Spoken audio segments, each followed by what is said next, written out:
बिस्मिल्लाहिर्रहमानिर्रहीम। अस्सलाम वालेकुम। आज हम टॉपिक पढ़ेंगे द मैकेनिज्म ऑफ ब्रीथिंग, यानी कि ब्रीथिंग किस तरह से होती है, इसका क्या मैकेनिज्म है। प्रीवियस लेक्चर्स में हमने ब्रीथिंग के बारे में पढ़ा था। दोबारा से रिवाइज कर लेते हैं ब्रीथिंग क्या है। जब भी गैसों के तबादले के लिए बॉडी के अंदर जो भी फिजिकल मूवमेंट हो रही होती है उसे हम ब्रीथिंग का नाम देते हैं। ब्रीथिंग दो तरह से होती है, एक को हम इनहेलेशन या इंस्पिरेशन कहते हैं, जबकि दूसरे को हम एक्सहेलेशन और एक्सपिरेशन कहते हैं। इनका मतलब होता है इनसाइड, ठीक है, जबकि एक्सहेलेशन का मतलब होता है आउटसाइड। ठीक हो गया। तो यहां से आप याद रख सकते हैं कि इनहेलेशन का मतलब सांस को जिस्म के अंदर लेके जाना, ब्रीथिंग इनसाइड, और एक्सहेलेशन का मतलब होता है कि जो भी एयर है जिस उसको बॉडी से एक्सपेल कर देना, उसको बाहर निकाल देना। अब हमारे जिस्म में, ह्यूमन बॉडी में इनहेलेशन का प्रोसेस जो है वो वॉलंटरी है या इनवॉलंटरी है। इनवॉलंटरी कहते हैं कि ऐसे अफाल जो जिस पे हमारा कंट्रोल नहीं होता, इनवॉलंटरी जो हमारे कंट्रोल में नहीं होते। अब इनवॉलंटरी मूवमेंट्स होती हैं ब्रीथिंग के मैकेनिज्म में, यानी कि एक हद तक आप अपना सांस रोक के रख सकती हैं, लेकिन अपनी ब्रीथिंग का ज्यादा टाइम तक रोक कर नहीं रख सकते हो। इंस्पिरेशन और इनहेलेशन स्टार्ट करते हैं। सबसे पहले मैं ओवरव्यू आपको दे देती हूँ, बाद में आपको डायग्राम से मैं समझाती हूँ। रिब मसल कॉन्ट्रैक्ट करते हैं। पिछले लेक्चर में पढ़ा था रिब्स मसल को क्या कहते हैं, इंटरकोस्टल मसल। तो जो रिब्स के इंटरकोस्टल मसल्स हैं, इंस्पिरेशन के दौरान जब सांस को अंदर लेकर जाएंगे बॉडी के अंदर नॉस्ट्रिल्स के साथ नेजल कैविटी के थ्रू, तो रिब मसल क्या हो गया, वो सिकुड़ जाएगा, ठीक है, और पसलियां जो हैं, रिब्स जो हैं वो रेज हो जाएंगी, वो आगे को उठ जाएंगी। आप खुद देखें, जब आप सांस लेते हो, आप अंदर की तरफ जब सांस खींचते हो तो आपका जो चेस्ट का फैलाव है वो बाहर की तरफ हो जाता है, ठीक है। जब रिब्स जो है वो बाहर की तरफ मूव करती हैं या ये बाहर की तरफ रेज होती हैं, तो क्या होता है, डायाफ्राम जो है, जो कि हमने पढ़ा था, एक डोम है रिब्स के नीचे, एक जो है वो मस्कुलर स्ट्रक्चर है। अब ये डायफ्राम क्या करता है, यहाँ पे डायफ्राम जो है वो सिकुड़ जाएगा और नीचे की तरफ आ जाएगा, ठीक है। उसके बाद जो छाती का एरिया है वो इंक्रीज कर जाएगा, थोरेसिक कैविटी का एरिया इंक्रीज कर जाएगा। जब थोरेसिक कैविटी का एरिया इंक्रीज करेगा तो जाहिर है जब लंग्स के ऊपर हमारी जो रिब्स हैं वो हमारी लंग्स के ऊपर यूं पड़ी हुई हैं, तो जब रिब्स ऊपर को उठेंगी तो लंग्स का क्या होगा, लंग्स को फैलने का मौका मिल जाएगा, तो लंग्स के ऊपर से प्रेशर कम हो जाएगा, और प्रेशर कम होने की वजह से लंग्स फैल जाएंगे, एक्सपैंड हो जाएंगे, और एयर प्रेशर जो है उनके ऊपर वो डिक्रीज हो जाएगा, वो कम हो जाएगा। अब जो बाहर की एयर है जो इनहेल की है, वो एयर जो है जैसे ही लंग्स के ऊपर प्रेशर कम होगा, लंग्स फैलेंगे, तो वो एयर फौरन से लंग्स के अंदर आ जाएगी, ठीक है, inside the lungs it will rush. अब यहाँ से हम डायग्राम से देख लेते हैं। ये जो एरिया है ये नोज का है, इसको हम क्या कहते हैं, नेजल कैविटी। नेजल कैविटी से इनहेलेशन हुई, ये ट्रैकिया आ गया, ठीक है, ट्रैकिया आगे ब्रोंकाई में दो में डिवाइड हो गया। ये हमारे पास बेसिकली हमारे लंग्स हैं। अब जब एयर अंदर आती है बॉडी के, तो क्या होता है, ये जो यहाँ पर रिब्स नजर आ रही हैं, रिब्स जो है वो ऊपर की तरफ उठ जाती हैं, ठीक है। उनका जो है वो क्या करती हैं, वो हमारे लंग्स को ज़्यादा सरफेस एरिया दे देती हैं। एक चीज़ हमने ये पढ़ी, जब ज़्यादा सरफेस एरिया देती हैं तो लंग्स जो है वो फैल जाते हैं, उनके अंदर से एयर प्रेशर कम हो जाता है, और इसके नतीजे में जो लंग्स के नीचे एक हमें डोम नज़र आता है, एक हमें डायाफ्राम नज़र आता है। डायाफ्राम जो है वो नीचे की तरफ झुक जाता है, ठीक है, ये नीचे की तरफ झुक जाता है।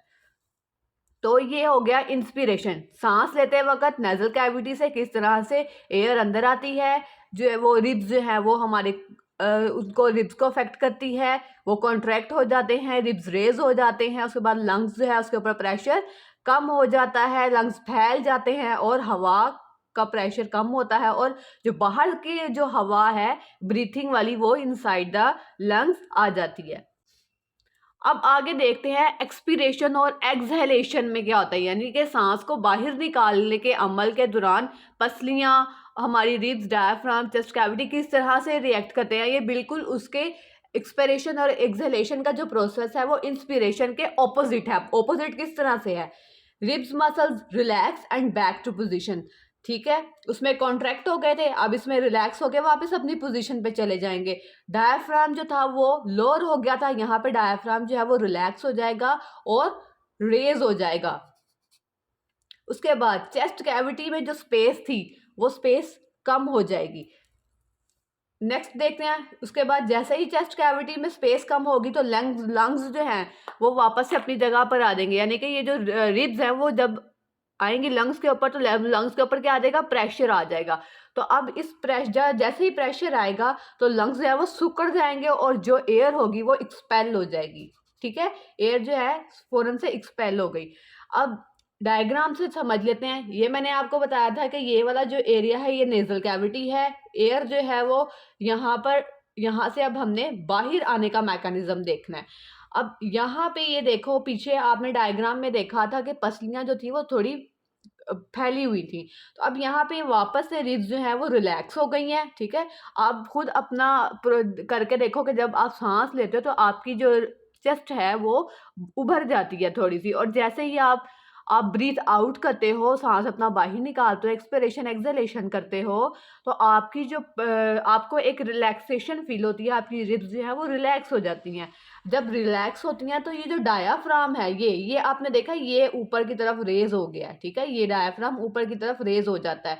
अब जैसे ये रेज होता है तो वापस से लंग्स के ऊपर जो है वो प्रेशर आ जाता है और लंग्स जो है वो सुकड़ जाते हैं, कॉन्ट्रैक्ट होते हैं और एयर जो है वो बाहर निकल जाती है, ठीक है। ये एक्सपिरेशन और इंस्पिरेशन का डिफरेंस आपने देख लिया। अब जब ह्यूमन बॉडी में इनहेलेशन का प्रोसेस होता है, एक्सपिरेशन का प्रोसेस होता है, तो ब्रीथिंग रेट क्या है? नॉर्मल ह्यूमन बॉडी का ब्रीथिंग रेट जो है वो है 16 to 20 टाइम्स पर मिनट। अगर बॉडी रेस्ट में है, जैसे आप आराम से बैठो, आप कोई काम नहीं कर रहे, तो आपकी बॉडी जो है वो 1 मिनट में 16 से 20 टाइम्स जो है वो ब्रीथ करेगी। बट अगर आपकी बॉडी जो है वो रेस्ट में नहीं है, आप कोई हार्ड वर्क कर रहे हो, आप एक्सरसाइज कर रहे हो, तो ब्रीथिंग रेट क्या होगा? अब ब्रीथिंग रेट देखते हैं। आपको पता है कि हमारी बॉडी का हर पार्ट का जो भी फंक्शन है वो कौन कंट्रोल करता है? ब्रेन कंट्रोल करता है। तो रेस्पिरेशन का प्रोसेस कौन कंट्रोल करेगा? ऑब्वियसली ब्रेन ही कंट्रोल करेगा। ब्रेन के अंदर एक रेस्पिरेटरी सेंटर होता है जो कि रेस्पिरेशन का प्रोसेस कंट्रोल करता है। अब आगे देख लेते हैं, जैसे ही हमारे पास रेस्पिरेशन का रेट ज़्यादा होता है, हम एक्सरसाइज कर रहे हैं, हम दौड़ लगा रहे हैं, तो क्या होगा? बॉडी के अंदर कार्बन डाइऑक्साइड जो है वो ज़्यादा बननी शुरू हो जाएगी। जब ज़्यादा कार्बन डाइऑक्साइड बनेगी तो क्या होगा? ब्लड में चली जाएगी। अब ब्लड में जैसे ही कार्बन डाइऑक्साइड ज़्यादा जाती है तो एक्सरसाइज के दौरान, रनिंग के दौरान, हार्ड वर्क के दौरान हमारा ब्रीथिंग रेट जो है वो अप टू 30 to 40 मिनट्स हो जाता है पर मिनट्स, डबल हो जाता है। रेस्पिरेटरी सेंटर जो है ब्रेन में प्रेजेंट है। अब इसका फंक्शन क्या है? हमें फंक्शन देखना है।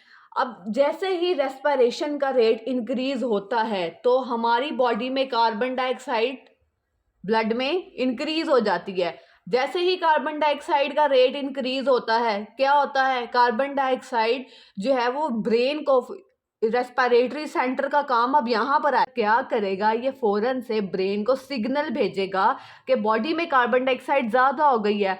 अब जब रेस्पिरेटरी सेंटर क्या करेगा? अब जब उसने ब्रेन को सिग्नल तो भेज दिया, अब आगे से क्या काम होगा? Respiratory centre of brain, it will send message to the ribs. ये पसलियों का जो मसल है, जिसे इंटरकोस्टल मसल कहते हैं, उसे और डायाफ्राम, इन दो चीज़ों को, एक रिब्स के मसल्स को, इंटरकोस्टल मसल को, और दूसरा डायाफ्राम को फौरन से मैसेज सेंड करेगा कि ब्रीथिंग ज़्यादा करो इन्वायरमेंट से, ठीक है। तो हम बाहर से हवा ज़्यादा अपने जिस्म के अंदर लेकर आएंगे। जब ज़्यादा ब्रीथिंग रेट हमारा इंक्रीज हो जाएगा तो क्या होगा कि रेस्पिरेशन का प्रोसेस भी तेज़ हो जाएगा। तो हमारी बॉडी में जो भी एक्सेस कार्बन डाइऑक्साइड बनी हुई है वो फ़ौरन से बॉडी से रिमूव कर दी जाएगी। तो अब आपको समझ आ गया कि हमारी बॉडी के अंदर हमारा respiration rate at the time of exercise, running और हार्ड वर्क क्यों इतना तेज़ होता है, ठीक है। और ये 30 to 40 टाइम्स हो जाता है 1 मिनट में, यानी कि नॉर्मल रेस्पिरेटरी रेट से ये रेट डबल हो जाता है। आप कोई भी बात, कोई भी क्वेश्चन आप पूछना चाहते हैं, आप कमेंट बॉक्स में पूछ सकते हैं। I will reply you over there. Okay, तो थैंक यू। अल्लाह हाफिज़।